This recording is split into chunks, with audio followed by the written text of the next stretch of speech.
Bismillahirrahmanirrahim. Dear viewers, once again, welcome to the taxation discussion. We are already discussing the topic withholding taxes. Tax deducted at source भी इसी को बोला जाता है। इसके दो पहलू हैं, हम देख चुके हैं। एक हमारा टैक्स किसी ने विदहेल्ड कर लिया, टैक्स एट सोर्स हो गया। एक हमारी लायबिलिटी है कि हमने किसी का टैक्स विदहेल्ड करना और जमा करना। हम इसको डिस्कस करते हैं। I am trying just to summarise it in a few 2 or 3 minutes. First of all, we have to decide whether or not we are prescribed person. If we are not prescribed person, we don't need to deduct the tax of any person. We can make payment without any deduction. But if we are withholding agents, prescribed person under section 153 withholding taxes, then we have to deduct tax. Who is withholding agent? Let me repeat it once again.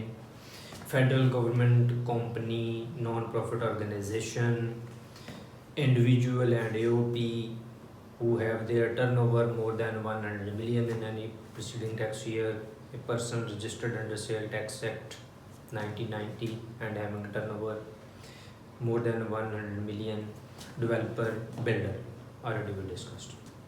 No, we are in the category of withholding agent. No, we have to deduct tax.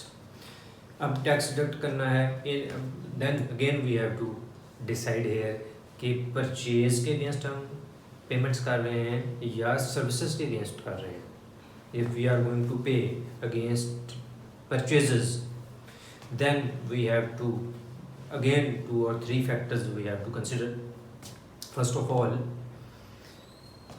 Amount 75,000 rupees को cross कर रही है in a year to a specific single party, then हमने करना है normal rate 4.5% है on filer.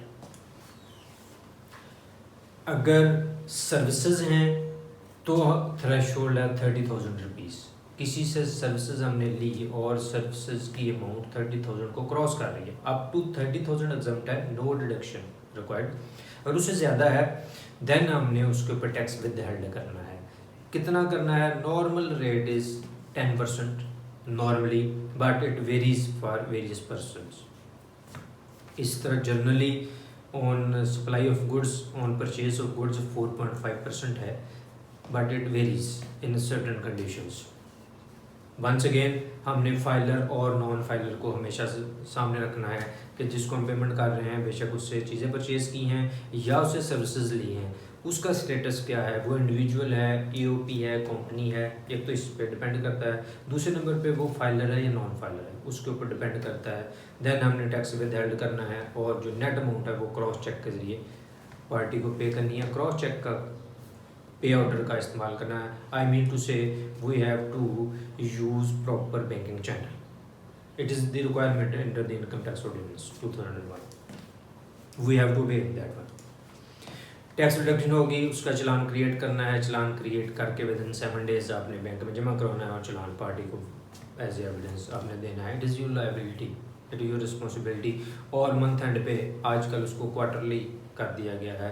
आपने जितने भी टैक्स विदहेल्ड किए, जितने भी चलान किए, उसकी आपने अपनी विदहोल्डिंग की स्टेटमेंट अंडर सेक्शन 165 क्वार्टरली जमा करवानी है, वो आपने जमा करवानी है। Then you are released from your liability. अब इसके next very interesting step once again कि ये जो टैक्स विदहेल्ड हो जाता है, टैक्स आपने विदहेल्ड कर लिया, हमने जमा करवा दिया और अपनी स्टेटमेंट भी जमा करवा दी।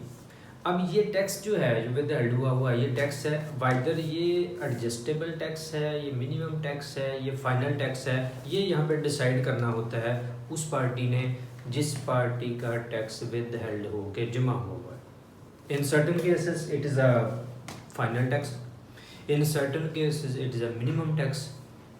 अगर तो फाइनल टैक्स है तो बस बात ख़त्म होगी, जो टैक्स विदहेल्ड होकर जमा हो गया जी, बात ख़त्म, बस नो क्वेश्चन एट ऑल, वही फाइनल लायबिलिटी थी वही जमा होगी। अगर ये मिनिमम है, मिनिमम का मतलब ये है ये जो टैक्स विदहेल्ड होकर जमा हुआ ये अमाउंट या उस बिजनेसमैन की प्रॉफिट एंड लॉस ड्रॉ किया जाए, उसका जो प्रॉफिट होगा उसके ऊपर टैक्स की स्लैब्स लगाई जाएंगे, जो वो अमाउंट आएगी इनमें से जो हायर अमाउंट है दैट विल बी एप्लीकेबल। ये मिनिमम टैक्स का मतलब है कि जो आपका टैक्स विद हेल्ड हुआ वो मिनिमम टैक्स लायबिलिटी आपकी बनती ही बनती है।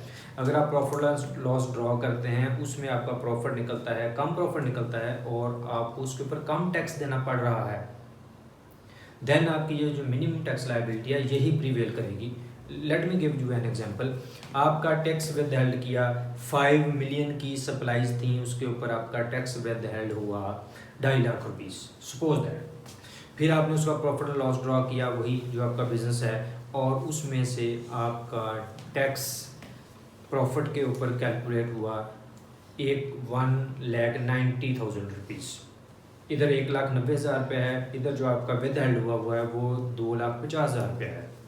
यहाँ पे आके ये लॉ कहता है कि ये जो मिनिमम टैक्स है जो आपका कट गया हुआ है, टैक्स जो जमा हो गया हुआ है, यही आपकी रिस्पॉन्सिबिलिटी, आपको यही पे करना है। ये जो 190 अब आपका कैलकुलेट हो रहा है ये आपके ऊपर एप्लीकेबल नहीं है।